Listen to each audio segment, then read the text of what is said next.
अब हमारे जीवन मुक्त होने का समय है। अर्थात दुख सुख लाभ हानि जय पराजय शत्रु मित्र मान अपमान निंदा स्तुति उन्नति अवनति इस सब प्रपंच से मुक्त होने का अवसर मिल गया है। अब किसी अन्य भ्रमात्मक सुख की लालसा में मनोरंजन में हम अपने समय को नष्ट ना करें। श्रीपाद प्रबोधानंद जी महाराज कह रहे हैं, अनादो संसारे कति नरक भोगा न विहिता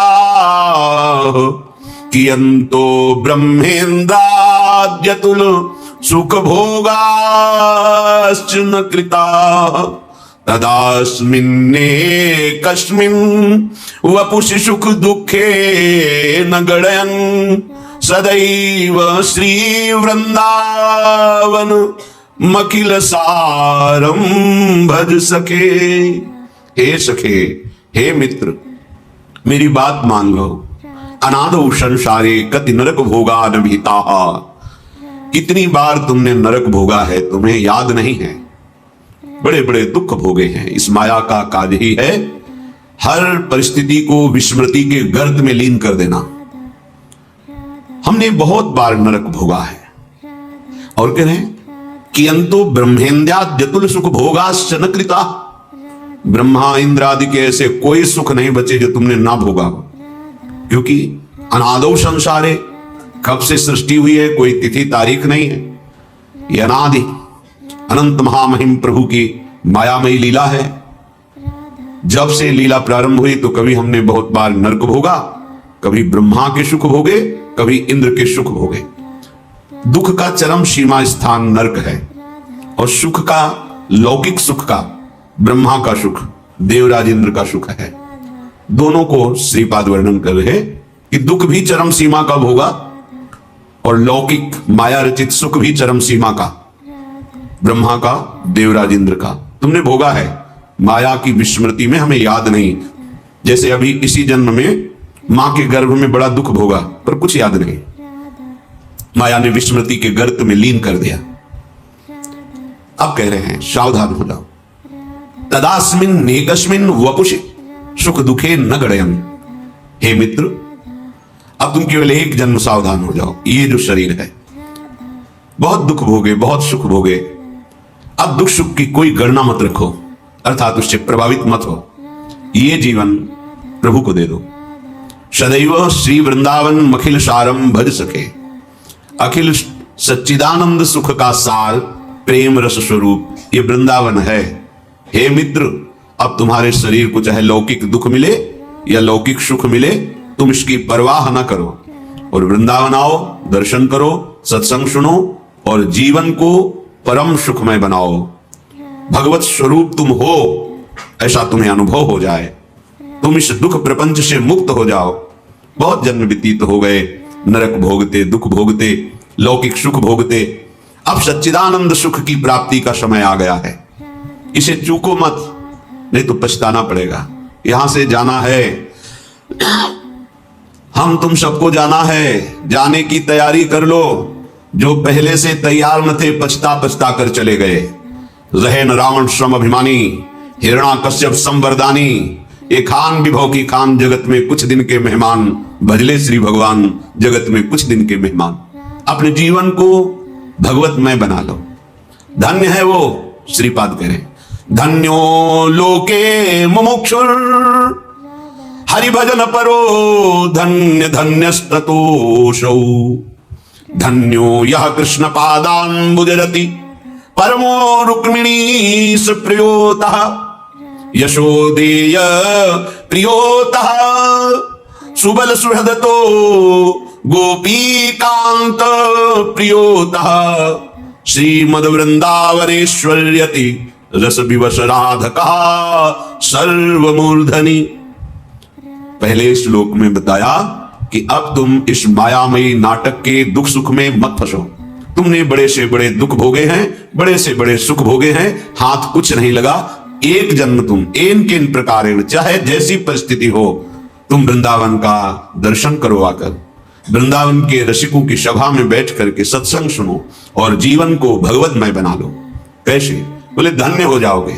इस जगत में वो धन्य हो गया जिसके हृदय में ये बात आई कि मैं अब मुक्त होना चाहता हूं इस दुखों से। मुझे वो उपाय चाहिए जहां शारीरिक मानसिक किसी भी तरह का दुख स्पर्श न करे, कोई भी द्वंद्व हमें परास्त न कर पावे, कोई भी विकार हमारे हृदय को जला ना पावे, कोई भी भोग हमारे हृदय को विचलित ना कर पावे। मैं मुक्त होना चाहता हूं, इसे कहते हैं मुमुक्षुता। ये बड़े भाग्य से कई जन्मों की आराधना से बात आती है। भगवान आदि गुरु शंकराचार्य जी ने तो कहा, हजारों जन्म की साधना के बाद किसी के हृदय में पैदा होती है मुमुक्षुता।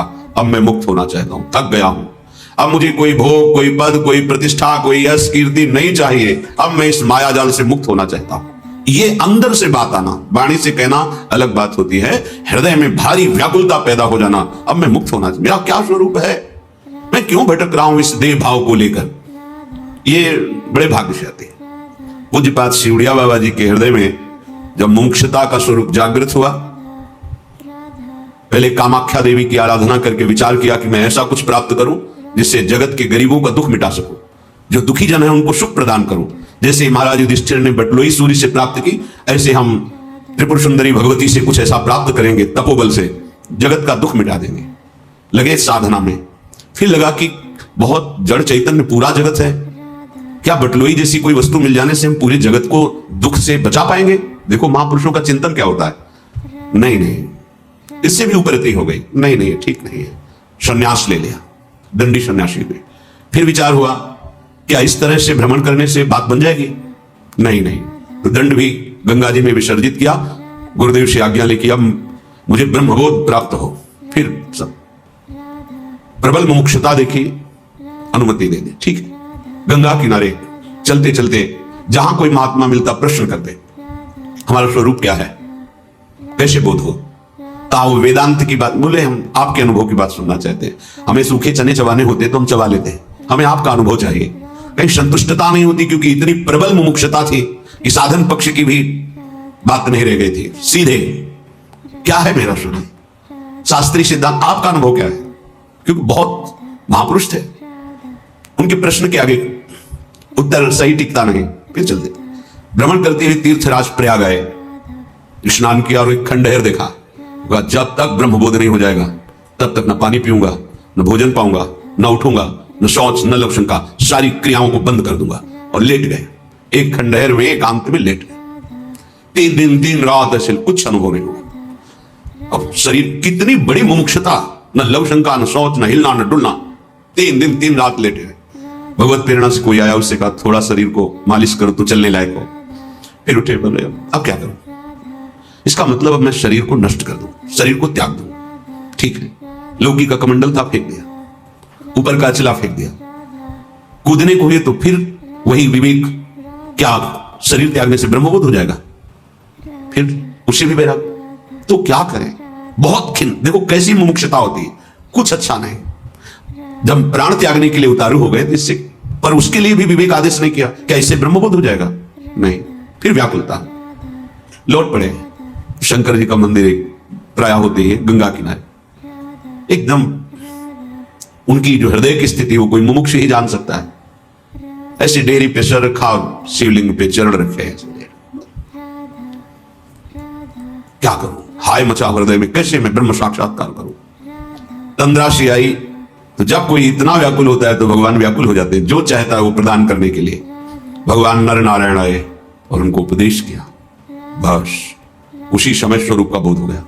अब उसके 18 घंटे पद्मासन में, उसी अनुभूति में, एक कवल, एक ग्रास केवल अन्न पाना, 18 घंटे से विश्राम, घुटने टेक दिए, ऐसे गिरिवाल पद्मासन लगा हुआ है, यही विश्राम था। फिर मुमुक्षुता, ब्रह्मबोध, विशुद्ध तत्व ज्ञान, ये कोई खिलौना थोड़ी है कि खेल लो 2 मिनट हो गया तुम्हें ब्रह्मबोध, पढ़ लिया वेदांत तो हो गया तुम्हें ब्रह्मबोध।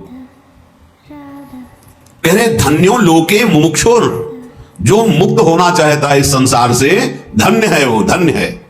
आगे कह रहे हरि भजन परो धन्य धन्यस्ततोषौ, उससे भी धन्य धन्य वो है जो एक बात निश्चय कर लिया, अब मुक्त हो चाहे ना हो, जन्म हो मरण हो, दुख हो सुख हो, इसकी कोई परवाह नहीं।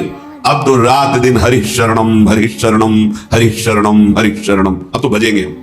हमारा जीवन भजन है, फल क्या मिलेगा मुझे कोई मतलब नहीं। तो उसके लिए 2 बार कहा धन्य धन्यस्ततोषौ, उस मुमुक्ष से भी श्रेष्ठ इसका निश्चय हुआ कि अब एक श्वास भी हरि भजन से खाली नहीं जाएगी। कुछ भी हो जाए, चाहे जितना दुख मिले सुख मिले, सुख में भी नहीं भूलूंगा और दुख में भी नहीं भूलूंगा, जन्म हो मरण हो इसकी भी कोई परवाह नहीं, स्वर्ग नरक अपवर्गास नहीं त्रास है, अब बस जीवन का लक्ष्य भजन।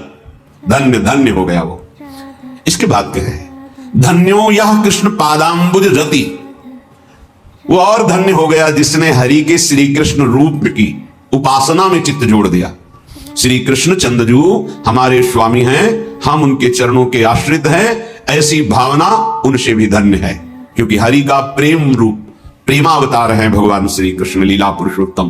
प्रेम ही प्रेम, प्रेम की एक अपनी मर्यादा होती है, वो कोई और मर्यादा रहने नहीं देता। ये बाढ़ है, बाढ़ जो सरिता सावन जल उमगत सन्मुख सिंधु सिधारे, ये प्रेम है, जब उफान में आता है सब बहा ले जाता है। इसीलिए प्रीति न काहू की कान बिचारे। श्री कृष्ण प्रेम लीला को बिना श्री कृष्ण कृपा के, बिना श्री कृष्ण प्रेम प्राप्त हुए समझा ही नहीं जा सकता है। इसलिए कह रहे हैं उस हरि भजन परायण से भी धन्य यह है जो श्री कृष्ण प्रेम वपु का दासत्व स्वीकार करके श्री कृष्ण रति में हा प्राण वल्लभ, हा जीवन धन और उनके चिंतन में मगन है। परमो रुक्मिणीश प्रियोता, वो भी परम धन्य हो गया जिसने रुक्मिणी वल्लभ द्वारिकाधीश भगवान की आराधना की।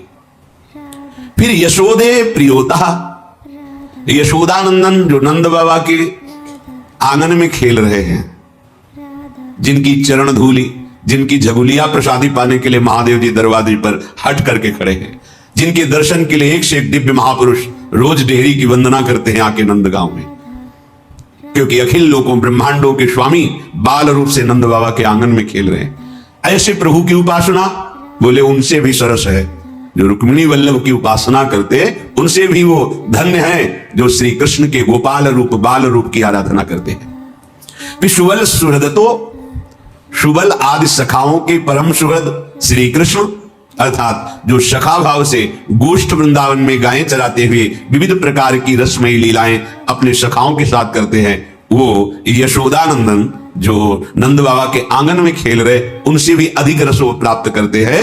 वो धन्याति धन्य है जो सखाओं के साथ भगवान श्री कृष्ण की लीला का रसास्वादन करते, अर्थात सख्य भाव से। फिर गोपी कांत प्रियोता, उनसे भी परम धन्य वो है जो गोपी वल्लभ की आराधना करते हैं। जहां रास महारास अत्यंत एकांत प्रिय लीलाएं भगवान गोपी वल्लभ गोपियों के हृदय को महाप्रेम में बना रहे हैं। जिन गोपियों की चरण धूलि को नारद आदि धवादि बड़े बड़े महापुरुषों ने वंदना की, उन गोपी वल्लभ की उपासना। फिर कह रहे श्रीमद वृंदावनेश्वर्यति रस विवसा आराधक सर्वमूर्धनि, वो सबसे शिरोमणि का उपासक है जो रस विवश घनश्याम श्री किशोरी जी की आराधना में लगे हुए। भ्रकुट निर्जित मदन मंद सस्मित बदन किए रस विवश घनश्याम पिय गोरी, ये रुचिर राजत बधू कानन किशोरी। निर्तन भ्रकुटी बदन अंबुज मृदु सरस हास मधुबोलन अति आसक्त लाल अली लंपट बस की ने बिनु मोलन बन की कुंजन कुंजन टोलन। आतुर अति अनुराग विवश हरि धाई धरत भुज मूल, आतुर अति अनुराग विवश हरि धाई धरत भुज मूल।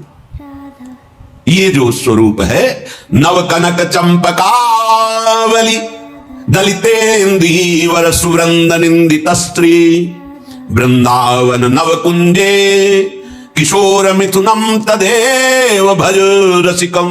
अब उसके आगे क्या शब्द लगा? रसिक। अब भक्त नहीं लगा, संत नहीं लगा, अब लगा रसिक। भगवत रसिक, रसिक की बातें रसिक बिना को समझ सके ना। सर्वोपरि उपासना श्री वृंदावन में विराजमान नव कनक नवीन स्वर्णिम कांति जिनके श्रीअंग से प्रकट हो रही है। चंपकावली, जैसे चंपा के पुष्प की कांति, पीत वर्ण गौर वर्ण श्वेत। और अब कैसे कोई उपमा दे? पीतारुण छवि मनंत तडिल्लता भाम, अनंत बिजलियों की सी कांति पीत और अरुणिमा लिए हुए ऐसी गोरी हमारी प्रिया जी। ओ नख कांति की छटा केवल प्रकाशित हो जाए तो प्रेम की धारा बह पड़े। यह पाद पद्म नख चंद्र मणिक छटाया विस्फुरितम किमपि गोप वधुस्वदर्शी। पूर्णानुराग रस सागर सार मूर्ति। श्री स्वामी जी पूर्णानुराग रस सागर सार मूर्ति। कल किसी ने प्रश्न किया था, यहां तो राधा राधा राधा ही सुनाई देता है, बाहर तो कहीं राजा के वैभव को देखना है तो दरबार में देखो, ये गीता जी भागवत जी और सब भगवान का ऐश्वर्य है, देखो उनकी महिमा। अगर प्रेम देखना है तो महल में आओ, महल में आओगे तब तुम्हें समझ में आएगा कि जो इतना अनंत वैभवशाली है वो कितना बड़ा प्रेमी भी है। प्रेम स्वरूप ये ब्रज की लीला, ये प्रेम लीला है। और फिर उस प्रेम रस का सार श्री लाडली जो है, देखो माई सुंदरता की, देखो माई अबला के बलराज, अतिगज मत निरंकुश मोहन निरख बंधे लट पासी। मोहना मोहन सबको मोहित करने वाले, निरख बंधे लट पासी। देखो देखो माई ये अबला के, ये कौन बात जो अब ही और अब ही और अब ही और है। अद्भुत अद्भुत प्रेम रूप हमारी श्री लाडली, करुणा बरसती रहती है। नवकनक चंपकावली दलितेंद्रीवर सुवृंद निंदित स्त्री। एक तो है प्रियाजू जो 7 कुंभ तनगोरी, जिनकी चंपा के पुष्प की जैसी कांति प्रकट हो रही, सब प्राकृतिक है। महाप्रभु इसलिए कह दिया कि 13 रूप कहत नहीं, कैसे वर्णन करूं लाडली। लालजू के सौंदर्य के एक अंश से अनंत ब्रह्मांडों में सौंदर्य जितना दिखाई दे रहा है, ऐसे सौंदर्य समुद्र श्री लालजू अतृप्त नेत्रों से लाडली जू के रूप सौंदर्य का पान करते रहते हैं, अतृप्त चकोर की भांति। राधे तू मुख चंद चकोर ये नैना, अति आरती अनुरागी लंपट भूल गए गति पलहू लगैना। राधे तू मुख चंद चकोर ये नैना, अरबरात मिलवे को निष्दिन मिले रहत मनो कबहु मिलेना। आहा कहा कहो इन नैनन की बात, ये अली प्रिया बदन अंबुज रस अटके अनत न जात। कहा कहो इन नैनन की, इत सजनी जो श्री लालजू महाराज कह रहे, हे सखी कहा कहो इन नैनन की बात। जब जब रुकत पलक संपुट लट अति आतुर कुलात, लंपट लव निवेश अंतरते अलप कलप सत सात। पलक झपक जाने पर जब लाडली जू के रूप का आदर्शन होता है तो लालजू को सैकड़ों कल्पों का दुख अनुभव होता है। कैसा हमारा स्वामी जी का रूप है प्रेम में कि रूप समुद्र अगाध, रूप समुद्र अगाध श्री लालजू महाराज अतृप्त नेत्रों से लाडली जू के रूप का पान करते रहते हैं, जिनके श्री अंग की कांति ऐसी है कि करोड़ कामदेव मूर्छित हो जाए। एक कामदेव पूरे त्रिभुवन को अपने अधीन किए हुए है, कठोर बाण से नहीं पुष्प बाण से। वो ऐसे करोड़ों कामों को हमारे श्री लालजू जो मदन मनमोहन है, मंद मुस्कुरा दिए तो मूर्छित हो गए करोड़ों काम, ऐसे लालजू है। लाल की रूप माधुरी नैनन निरख नेक सखी, मन सिज मन हरस हरनहास सावरो सुकुमार रास, नख सिख अंग अंगन उमगी सौभग सीवन की। लाल की रूप माधुरी चंद गति मंद भई निरख छवि काम गई, देख हरिवंश हित बेस नंद लाल को। ये मोहन मदन त्रिभंगी मोहन मुनि मन रंगी, मोहन मुनि मन, बड़े बड़े मुनियों के मन को जो ब्रह्माकार है अपने रूप रंग में रंग दिया। मोहन मुनि सघन प्रगट परमानंद गुण गंभीर गोपाला, शीश किरीट श्रवण मणि कुंडल और मंडित बनमाला, पीतांबर तन धातु विचित्रित कल किंकिनी कट चंगी, नखमणि तरनि चरण सर सीरु मोहन मदन त्रिभंगी। ऐसे मोहन मदन त्रिभंगी जो कोटि मनमथ मनमथा, वो प्रभु श्री जी की मंद मुस्कान में, भ्रकुटी के निर्तन में, अमृत में वाणी में, एक चितवन में बिना मोल के बिके डोलते। जाके अधीन सदाई सावरो या ब्रज को शिरताज, हमारे माई श्यामाजू को राज। ऐसे नवकनक चंपकावली दलितेंद्री वर सुवृंद निंदत श्री, वृंदावन नवकुंजे किशोर मिथुनम तदेव भज रसिकम। धन्याति धन्य परम धन्य वो है, धन्य धन्य धन्य तेई जे इनके उपास। लाडली लाल गलबैया दे हुए रिमझिम रिमझिम छोटी छोटी बूंदें गिर रही हैं, और 2 जन भीजत अटके बातन।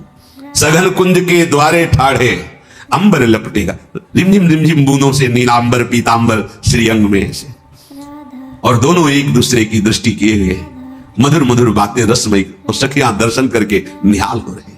महाप्रेम रस। तुमने बहुत सुख भोगा बहुत दुख भोगा, आप छोड़ो सुख दुख की बातें और वृंदावन का आश्रय रसिकों का संग करके सर्वोपरि प्रेम रस श्री युगल चंद्र की आराधना में अपने जीवन को व्यतीत कर दो। परम लाभ परम प्रेम ये हृदय में स्फुरित हो जाएगा। देख लेना